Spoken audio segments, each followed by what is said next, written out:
This is the Lone Crater YouTube. We hope this video helps. In this video, I will explain how to use DaVinci Resolve for beginners. Let's start by exploring the main interface. You'll notice the 7 primary pages at the bottom: Media, Cut, Edit, Fusion, Color, Fairlight, and Deliver. The Media page is where you import your footage, while the Cut and Edit pages are for assembling your timeline.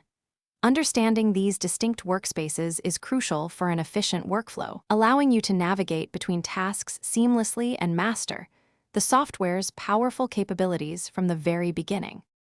Now, let's get your footage into DaVinci Resolve and start editing. On the Media page, simply drag and drop your video files into the Media pool. Then, switch to the Cut or Edit page.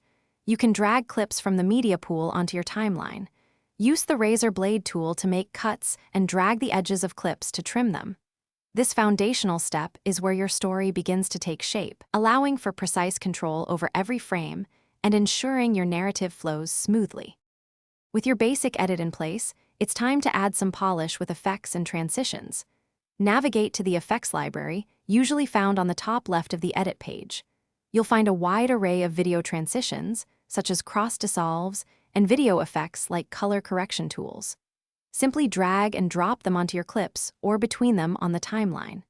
Experiment with different options to enhance your visual storytelling and give your project a professional touch, making it more engaging for your audience.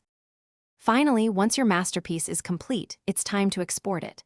Head over to the Deliver page, the last icon at the bottom.